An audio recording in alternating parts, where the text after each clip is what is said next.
Got me feeling one with the madness. Got me feeling one with that truth. These days they been calling me the baddest. These days I've been coming for that loot. Ay, for that loot. Ay, kill around the loose. Okay, okay. I've been coming for that truth. Okay, you're prey, but you ain't got a clue. Ay, gets bloody when I'm going for that coup. Now that's how the cycle of life goes. I feel like a psycho who came with his rifle. I feel like a cycle. I fall for eulogies. I'm bringing the fight, bro. രണ്ടിനും both same, like രണ്ടിനും same use തന്നെയാണ്. Bringing on my guns to your high teeth.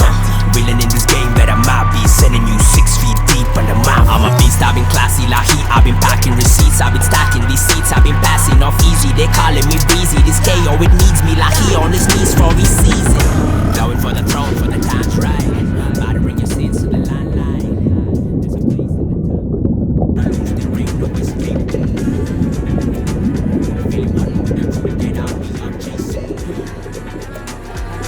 Till I run the loose, there ain't no escaping. Feeling one with the truth that I'll be out chasing. I'm a killer on the loose, there ain't no escaping. നല്ല experience ആയിരുന്നു.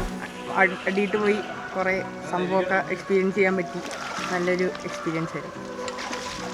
കറക്റ്റായിട്ട് പോയി അടിയിലോട്ട് പോയി കുറേ experience ചെയ്യാൻ പറ്റി. അതിൻ്റെ അടിയിൽ തന്നെ ഒരു അമ്പലം ഇതും പിന്നെ ബോട്ട് ചരിഞ്ഞ് കിടക്കുന്ന ഇതൊക്കെ ഉണ്ടായിരുന്നു. അതൊക്കെ നല്ലോണം എക്സ്പീരിയൻസ് ചെയ്യാനായിട്ട് പറ്റി. സാധാരണ വിചാരിക്കുന്ന പോലല്ല ഇത് വെച്ച് പോകുമ്പോൾ ശരിക്കും പറഞ്ഞാൽ നമുക്ക് ചെവിയൊക്കെ ഭയങ്കര ഇതാവാറുണ്ട്, പ്രഷർ ആവാറുണ്ട്. പക്ഷെ അതൊക്കെ ഇവർ പറഞ്ഞത് നമുക്ക് ആ രീതിയിൽ തന്നെ നല്ലോണം ചെയ്ത് ഫുള്ള് ഇവർ പറഞ്ഞ പോലെ എല്ലാ സ്ഥലത്തും നല്ല ആഴത്തിൽ പോയിട്ട് നമുക്ക് എല്ലാം കാണാൻ പറ്റി. എനിക്ക് ഉറപ്പില്ലായിരുന്നു ഇങ്ങനെ ചെയ്യാൻ പറ്റുന്നുള്ള കാര്യം. എന്തായാലും മാക്സിമം എന്തോരം പോകാൻ പറ്റും അത്രയും ഉള്ളിലേക്ക് പോയി. പിന്നെ അതിൻ്റെ ഉള്ളിലൊരു പ്രതിഷ്ഠ ഉണ്ടാവുമെന്ന് പറഞ്ഞു, അത് കണ്ടു. പിന്നെ ഒട്ടും വിചാരിക്കാത്ത കാര്യമായിരുന്നു അതിൻ്റെ ഉള്ളിൽ ഒരു ബോട്ട് ഉണ്ടാവും എന്നുള്ളത്, അതും കണ്ടു. ആദ്യം മനസ്സിലായില്ല ബോട്ടാണെന്ന് വിചാരിച്ചൊന്നുമില്ല, പക്ഷേ കുറേ തപ്പി പോയപ്പോഴാണ് ഒരു ബോട്ടാന്നൊക്കെ മനസ്സിലായത്. പിന്നെ കുറേ നേരം അതിൻ്റെ ഉള്ളിൽ കുറേ വേറെ കാഴ്ചകൾ കാര്യങ്ങളെല്ലാം കണ്ടു. ഒരു വലിയ വിഗ്രഹം അതിൻ്റെ ഉള്ളിൽ വെച്ചിട്ടുണ്ട്. ആ വിഗ്രഹത്തിൻ്റെ മേലെ മുതൽ താഴെ വരെ എന്തൊക്കെയുണ്ടോ അതെല്ലാം ലൈവായിട്ട് കാണാൻ പറ്റി.